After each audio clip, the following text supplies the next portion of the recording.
Y ya estamos con Macarena Lecornet para analizar lo que está pasando con la actualidad desde el punto de vista de los días lunes. ¿Qué tal, Maca? Hola, ¿qué tal? Oye, no era ni una sorpresa, pero igual, ¿qué importancia tiene que haya ganado Cristina Fernández? Oye, primero importancia para ella. Yo creo que hace un año, cuando murió el expresidente Kirchner, todos bamboleábamos diciendo, ¿y ahora qué va a pasar? ¿Qué va a pasar con el kirchnerismo? De hecho, algunos ponían en duda de que la presidenta fuera capaz incluso de darle continuidad al kirchnerismo. Decían que eso dependía mucho de un nuevo mandato, pero un nuevo mandato que pensaban que iba a ser Kirchner, porque la idea era quizás cambiarse el poder, ¿no? Finalmente, hoy se despejaron, bueno, ayer con las elecciones, hoy ya con los resultados que empiezan a ser ya definitivos, se despejan todas las dudas de que realmente no solamente la mujer fuerte argentina, sino que la mujer fuerte dentro de su conglomerado político. El kirchnerismo ya no depende de Kirchner, sino que ahora está en manos de esta mujer que saca una victoria contundentísima. Y ojo, que es muy curioso el dato, porque hoy día veía al especialista que tenían hace un rato atrás, que él comparaba, decía que era de la mejor votación desde el regreso a la democracia, con el 53% de los votos. Aún falta el 100% escrutado, pero ya por lo menos eso es lo que se maneja. Y ojo, que es el más alto de la democracia, pero sin embargo su marido en el año 2003 sacó el más bajo desde el regreso a la democracia, porque no sé si se recuerdan que en aquel entonces le ganó Menem, y Menem se terminó retirando, no se llegó y le entregó la presidencia argentina. En ese entonces Kirchner obtuvo el 22% de los votos. Entonces es bien curioso cómo ha sido el progreso del kirchnerismo en Argentina a nivel electoral. Ahora, ¿qué pasa hacia adelante? Hay que ver sobre todo cómo le va a afectar la crisis económica argentina, puesto que hasta el momento, sobre todo por el ambiente electoral, se decía que muchas de las decisiones, quizás las más dolorosas, se estaban postergando. No hay que olvidar que tienen un consumo elevadísimo interno y tienen una inflación galopante. Sí, de hecho se habla de sobrecalentamiento ya. Exactamente, de hecho las cifras oficiales hablan de que con suerte se llegaría al 10%, pero ya estudios privados hablan de que se podría duplicar, estaríamos en una inflación sobre el 20%, tanto así que el FMI dice que se va a fiar de las previsiones privadas y no públicas, porque ahí se especula que las cifras oficiales no serían del todo correctas. Por lo tanto, hay que ver cómo le va a golpear a Argentina esta situación económica, y eso va a ser clave para los próximos meses. Y después ya se empieza a reposicionar el naipe, el mapa político argentino. Hay que ver cómo quedan el resto de las fuerzas dentro del peronismo. Muchos dicen que el peronismo en Argentina, el justicialismo en Argentina, más que un partido político, una religión, porque si no es imposible explicarse qué es lo que es realmente con todas las facciones que hay dentro. Claro. Lo que sí queda claro que Argentina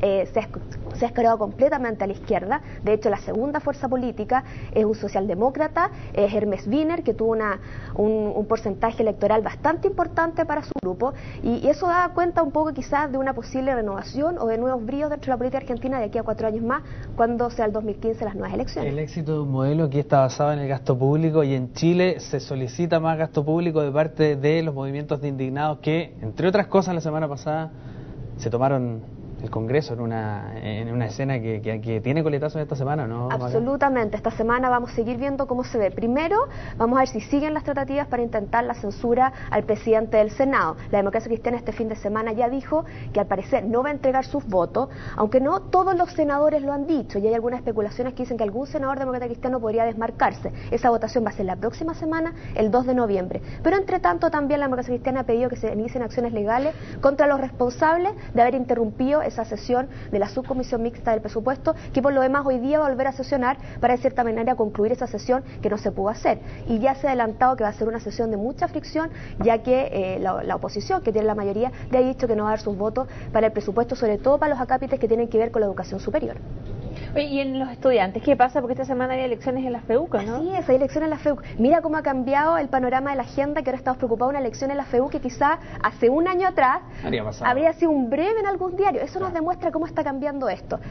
Precisamente se pone en juego el cetro de Giorgio Jackson. Hay que ver si lo va a poder suceder, Noam Titelman, que es quien lo seguiría, quien es el representante del NAU, que es la Nueva Acción Universitaria, que es precisamente el movimiento que encabeza hasta ahora Giorgio Jackson. Jackson no se ha querido presentar a la reelección, y todo indica que va a ser muy peleado entre ellos, que es un movimiento de centro izquierda, y los gremialistas, que siempre han sido muy poderosos dentro de la FEUC, y desde el 2008 que ellos no logran tener esa casa de estudio, la federación de esa casa de estudio. Y por lo demás ya nos empezamos a preparar para lo que van a ser las elecciones en la FED, otra de las federaciones importantes, que son el 23 y 24 de noviembre. Por lo tanto, esta semana empieza quizás un movimiento importante importantísimo dentro de la Confeche, es decir, porque quienes salgan de ahí van a ocupar esos puestos para adelante. O sea, vamos a dejar de ver a Jackson y a Camila Vallejo. Camila Vallejo hay que ver, porque no está todavía claro si Camila Vallejo va a ir a la reelección o no. Giorgio Jackson es seguro que no. Y ojo, porque Giorgio Jackson es una piedra fundamental dentro de la Confech, es considerado uno de los más moderados dentro del movimiento estudiantil y es uno de los principales interlocutores que ha tenido el gobierno.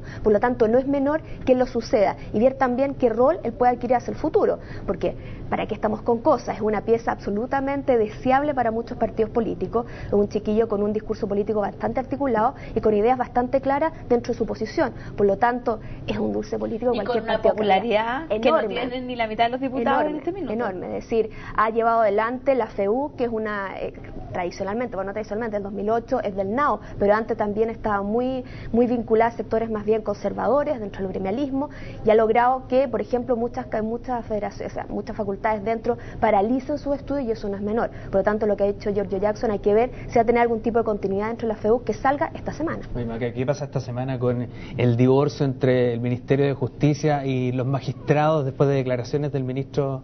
Bueno, estamos esperando. Ayer el vocero de gobierno, Andrés Chadwick, dijo, esperen que mañana lunes va a haber una suerte de aclaración de lo que quiso decir el ministro de Justicia, Teodoro Rivera. No hay que olvidar que lo que hizo, yo creo que pasó, no sé si bastante colado, pero bastante segundo plano, porque estamos precisamente con todo el alboroto que había ocurrido en la sede del Congreso aquí en Santiago. Pero lo que dijo claramente, yo creo que le ocasionó un problema extra al gobierno y ahora con otro poder, si hasta el momento estaba con un problema con el poder legislativo, le abrió otro frente con el poder judicial, puesto que dijo básicamente que las calificaciones de los magistrados iban a estar condicionadas por la manera como ellos tendrían de afrontar los juicios que tenían que ver con los disturbios públicos, es decir, si eran garantistas o no. Él, en pocas palabras, lo que vino a decir fue, vamos a ver si está más preocupado de los inculpados que del bien común, y ahí lo vamos a ver, porque no hay que olvidar que el Ejecutivo entra a decidir sobre las calificaciones dentro del sistema judicial.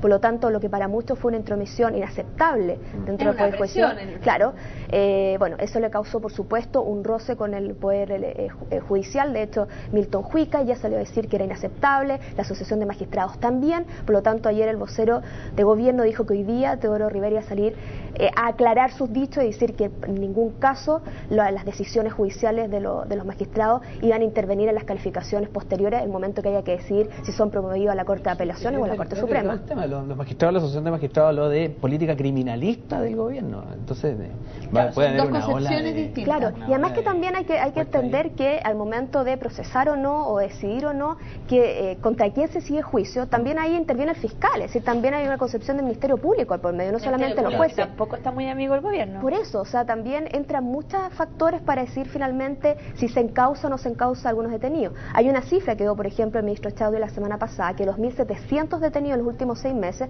solamente 4 han terminado procesados. Claro, para el ministro, para el gobierno, eso sería una cifra inaceptable, pero en muchos casos hay que ver el detalle de cómo se arman esos casos al momento de llevarlo ante el juez y decir cómo se sigue adelante. Ahora, ¿cómo se instala un tema así, siendo que en el inconsciente colectivo está esa sensación de que muchas veces sacan barato los delincuentes y otros más en la lista las penas después de enfrentar un juicio, que salen muy rápido de la cárcel, que ni siquiera pasan por ella? No, o sea, difícil, es un tema, sí, sobre todo es difícil teniendo en cuenta también los cambios que ha habido en el procedimiento penal desde hace un año a esta parte, también ha habido, y también tiene que ver cómo los medios de comunicación de repente tratamos los temas también, muchas veces hay muchos casos que no los seguimos adelante, claro, entonces también yo creo que ahí hay culpas compartidas, pero yo creo que ojo, que de repente se simplifican muchísimo ciertos temas que son sumamente delicados y muy fácil de agarrarlo desde el punto de vista, no sé, más bien de tirar alguna frase demagógica detrás, sí, claro, en temas que son sumamente delicados, sobre todo cuando tenemos que ver de quitarle o no la libertad a gente, ¿no? Bien, ya, Maca, muchas gracias. Nos vemos la próxima semana entonces. No nos vemos. No nos vemos, en 15 días más nos vemos. Chao, chicos. Que tengan una buena semana. Igualmente.